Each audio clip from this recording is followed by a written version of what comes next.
Picture this. You're walking down the street in the friendliest place on earth, Brooklyn, New York, and you see a Sharia patrol in a showdown with a street gang.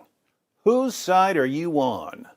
That's a question that super friendly people in Brooklyn are asking after a bloodbath nearly erupted outside a mosque.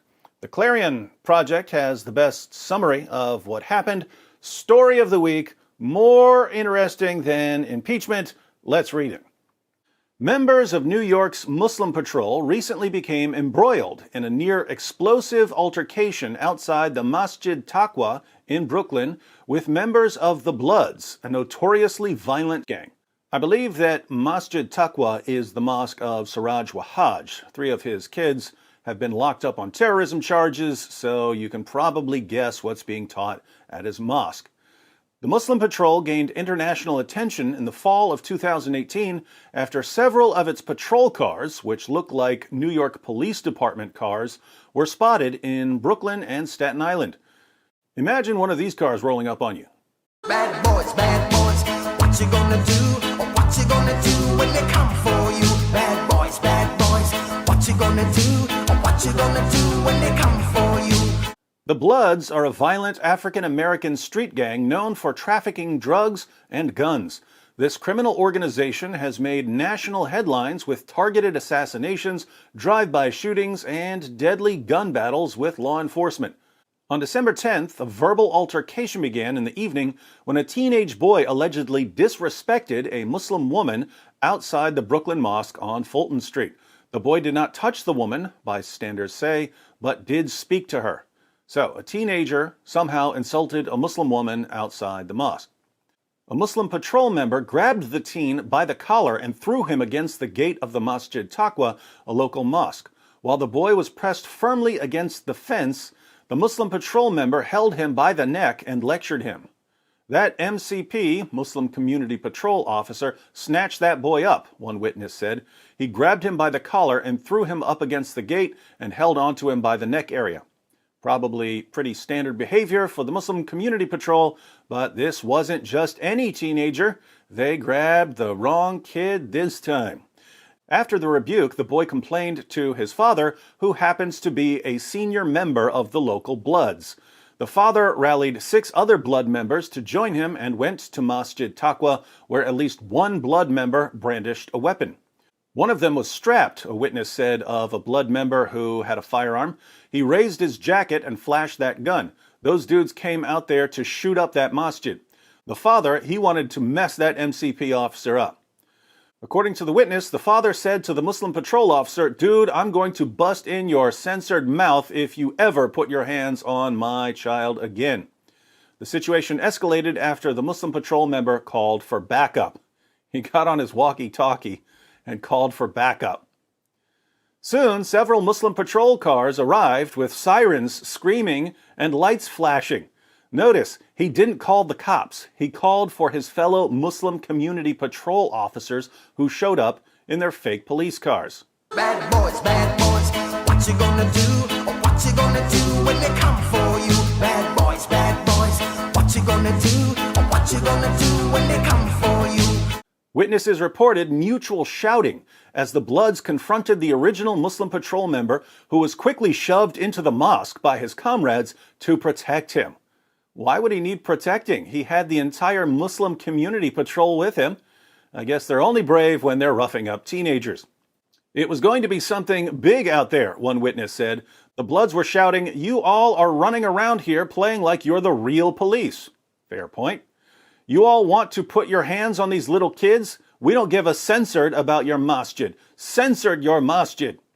Some bystanders also reportedly taunted the Muslim patrol, shouting, "Put your hands on me. Come on, put your hands on me." Apparently, members of the Muslim Community Patrol are only willing to put their hands on children. Reminds me of Muhammad. As tensions rose, a New York Police Department patrol unit arrived and used its loudspeaker to tell the 2 arguing factions, more like 2 arguing gangs, to disperse and to keep it moving. One witness familiar with the Bloods said, "These Blood dudes are from 8th Avenue in Brooklyn, and they are one of the harder core Bloods over there. So those MCP officers are going to get some beef. Better be halal beef." As the Bloods dispersed, one Blood member turned and told the Muslim Patrol members, "This is not over. It's just begun." The Muslim Patrol originally said its purpose was to serve as a liaison between Muslims and the NYPD. But after the mosque shootings in New Zealand last March, in which a gunman live-streamed his murder of 51 Muslims on Facebook, the Muslim Patrol publicly altered its purpose. It now describes itself as a law enforcement organization, claiming its goal is to protect members of the local community from escalating quality of life nuisance crimes.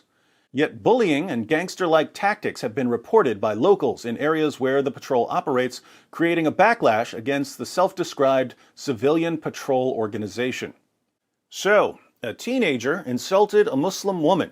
We don't know what he said. He may have deserved to get snatched up. I'm not saying that the Muslim Patrol was allowed to snatch him up or that they should have snatched him up. Sometimes people deserve something even though the law protects them. If you're walking down the street and some guy says something nasty about your wife, he deserves to get punched in the mouth, even though you're not allowed to punch him in the mouth. Likewise, some kids these days deserve to get snatched up, even if we're not allowed to snatch them up. But notice the problem here. These guys on the Muslim Community Patrol think that they're allowed to put their hands on a kid because the kid said something. They're not allowed to do that. They should have been arrested for that. In fact, since they were holding that kid against his will, this goes beyond assault and battery. But this kid's dad didn't call the cops. He called his fellow Bloods. In a panic, the Muslim Patrol called for backup. Fortunately, actual police officers showed up and broke things up. Now think about this. These guys on the Muslim Community Patrol are supposed to be protecting the Muslim community, but they're endangering the Muslim community because they think that they're allowed to go around roughing up kids in the neighborhood, not realizing that there are some kids in Brooklyn that you do not want to mess with. Now there's the beginning of a turf war between the Bloods and the Muslim Community Patrol. And that's why you don't let guys like this pull up on people with fake cop cars and fake badges. They clearly think they're above the law. It's a matter of time before they get someone seriously hurt or killed. So, what do you think about New York's Muslim Community Patrol? What do you think about their squad cars? More importantly, suppose your teenaged son insulted a Muslim woman outside a mosque, and a member of a self-appointed Muslim Community Patrol grabbed your son and roughed him up a bit. How would you react? If it were my son, depending on what he said, I might be more upset with my son than with whoever snatched him up. But I'd still have a problem with someone thinking he's allowed to grab kids over something they said. Anyway, let me know what you think in the comments section.